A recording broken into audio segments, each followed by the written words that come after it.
we're going to the ever so tight last year NFC South, and we're going to start with the Atlanta Falcons, who are Ooh, projected over under at 8.5. So last year they finished at the bottom of the division, even though three of the other teams had the exact same record at 7-10. So there's going to be a yeah. lot of repeat here. The Falcons. How are we feeling about the Falcons, Zachary? I feel like the Falcons are at this point in the offseason, like everyone's like darling. Like this is the team that everyone is just for some reason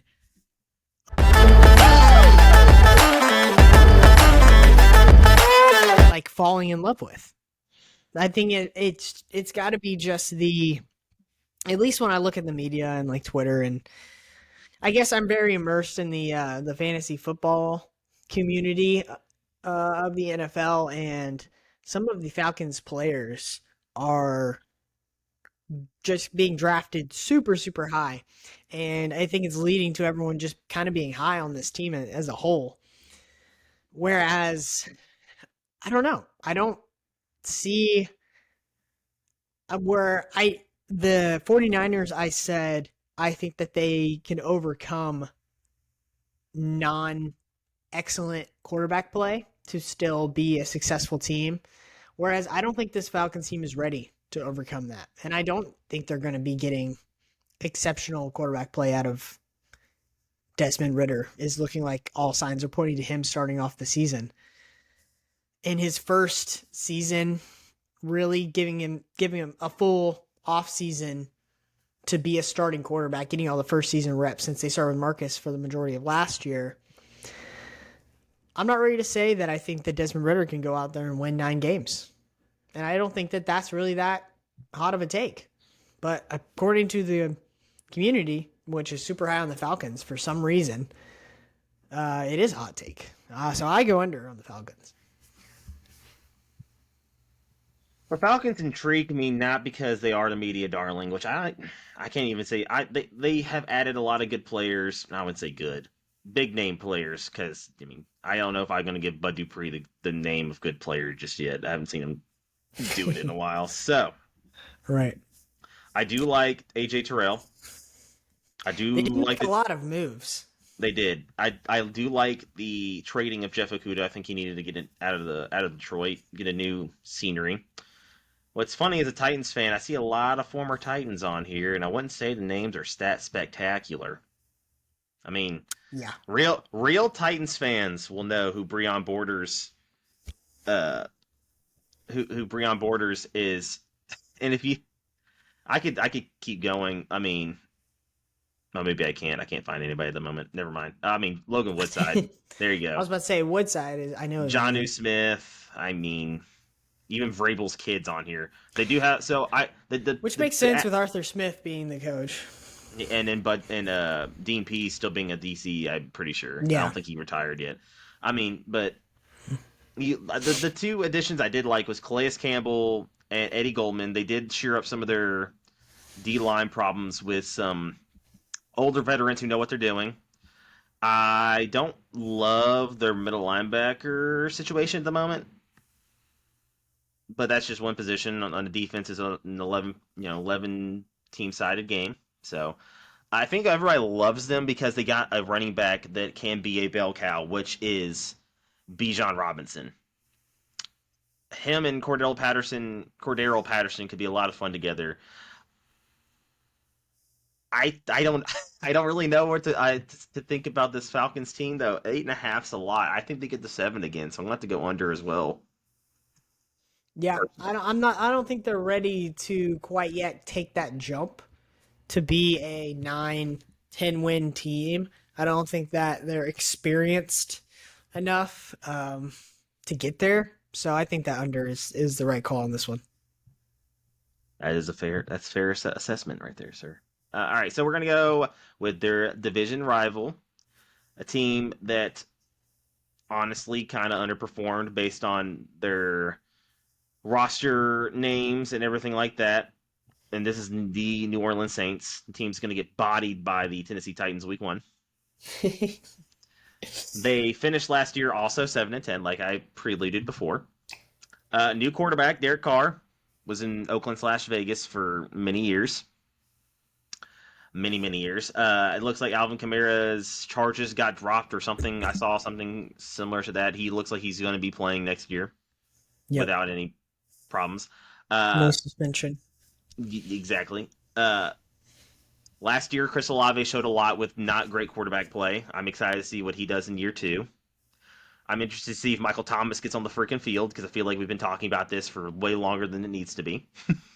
Yeah. I their offense intrigues me. Their defense still seems pretty stacked at certain spots. I like. They also drafted a Vandy player, which I mean, Zach, I know that means that you just absolutely love the Saints. Anchor down. Anchor down. Anthony Orgy. Yep. Guy played out of his mind last year. So, personally, at the over under is projected at 9.5, which would probably make them a wild card in wild card contention. Not guaranteed wild card spot, but wild card contention. Might This win the team, division. they might. I mean, this division's up in the air in my opinion. But this team is constructed based on talent and based on how I feel about this team. I could see them winning this division, and it's going to be tight. I feel like no matter who we have, but I think I go on. Oh, I think I go over. I can see them winning 10 games. I'm right there with you on this team. I think the Saints could be one of the more surprising teams this year. I think that Derek Carr had all of the talent, but he was kind of due for a change of scenery. And I think that this could be a little bit of a Matthew Stafford situation for him, where he moves into a new system with a new team, going into kind of a very weak division that they're in. I think that this could be a very surprising Saints team, and I can see them definitely getting 10 wins. I mean, Alvin Kamara is still, in my eyes, a top 10 running back. They're going to have possibly Michael Thomas might decide to play football again. I don't know. It's looking like the drop off of Michael Thomas is crazy. Going from like not even argued as a top 3 receiver to like not even existent anymore. That drop off is not talked about enough of what happened there. But he's still there. It's looking like he's going to play paired with Chris Olave. That's a pretty good receiving core there. They obviously have a stacked defense. That was their strong suit last year. That was the only reason that they weren't just absolutely woeful. And I'm right there with you. I'm over on the Saints. I think they'll get 10 wins. I think that they will probably win this division at 10 wins. And yeah, that's all I got. I could see that. I definitely could see that. So, next team in that division, who also went 7-10 last year, had the number one win. That's what I'm saying. It was a tight division. Any team almost made the playoffs. The only reason why the team that did make the playoffs did is because they had Tom Brady as their quarterback. Let's be honest here. That always helps. It does help when you have the greatest quarterback of all time. We're going to talk, but we're not talking about Tampa Bay yet. We're talking about the Carolina Panthers, who went and traded the farm to go get the number one pick to pick their hopeful quarterback of the future in Bryce Young, the former Heisman Trophy winner out of the University of Alabama. Let's go.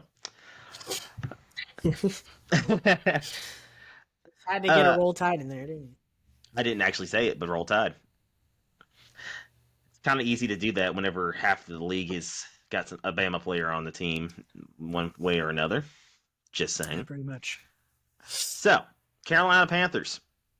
Do you think that Bryce can get them at their projected over-under of 7.5? You want me to go first?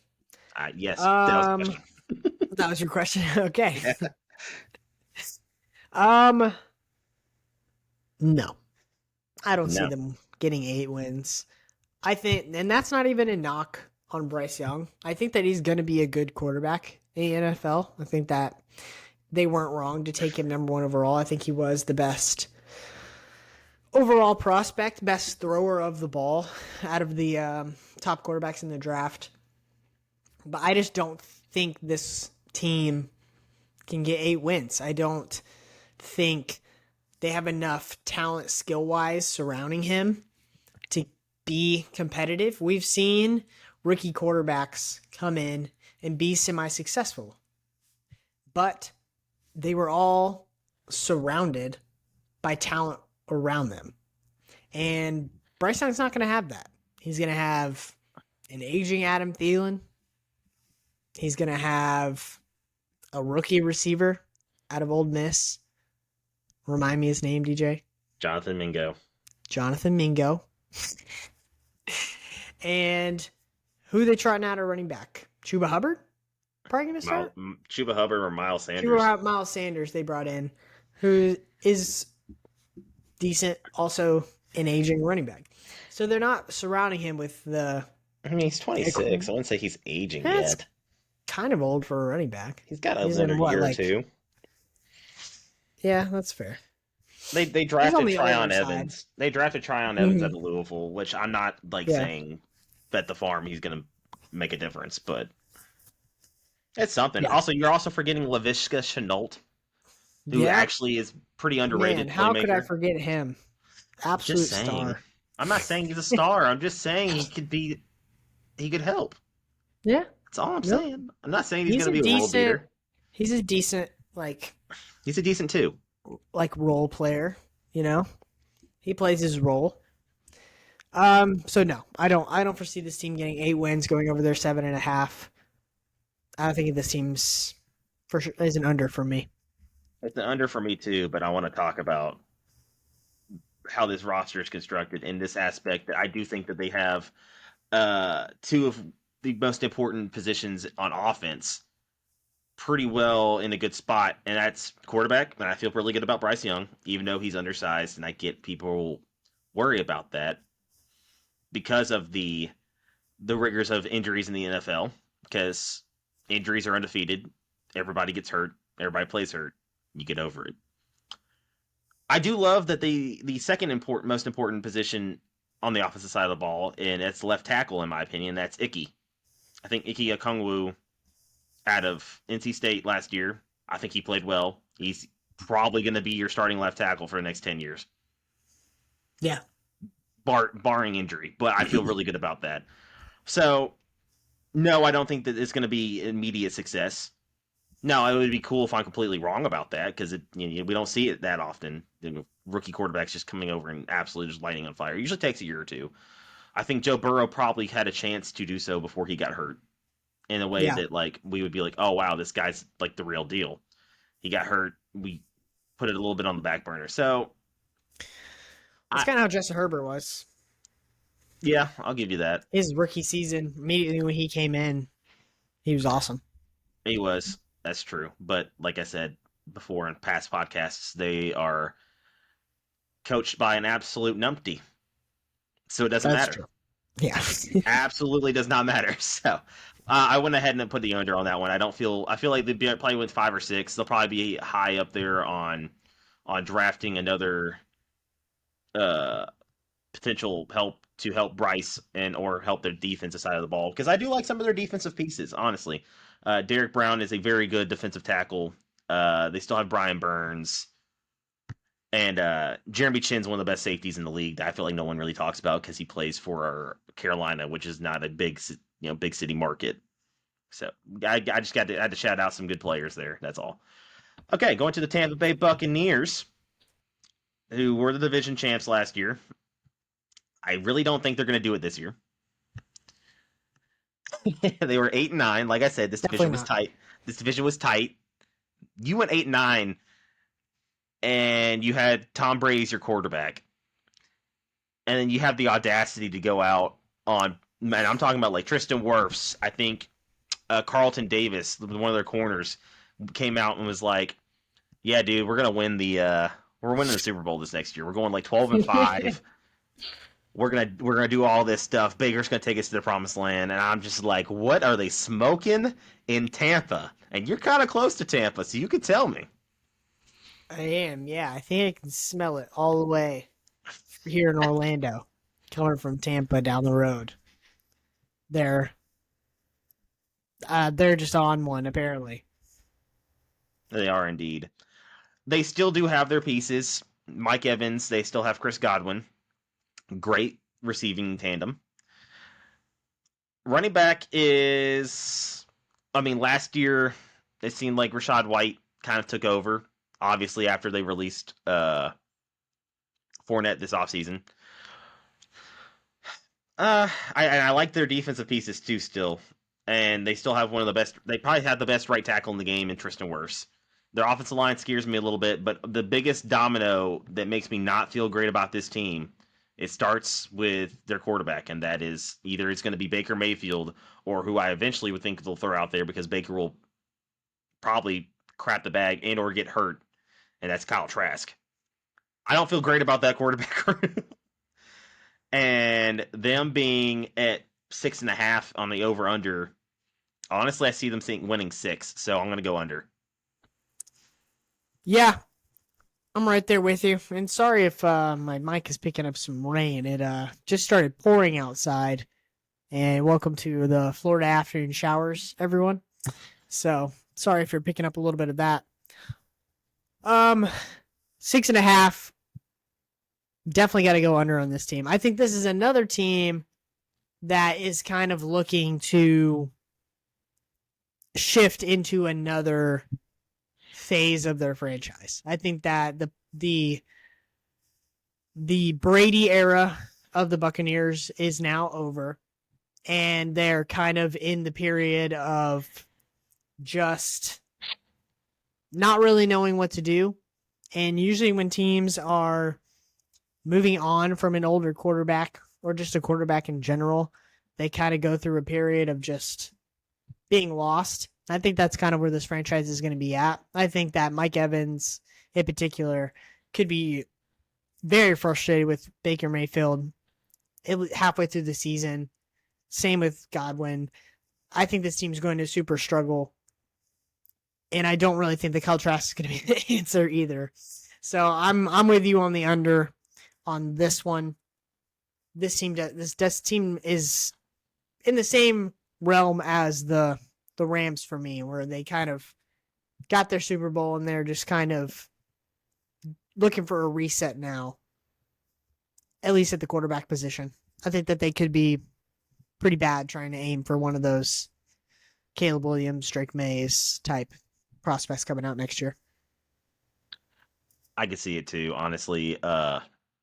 It's just, like I said, they have the weapons. They just don't have the quarterback. So how do I feel about that? Not great. Not great at all.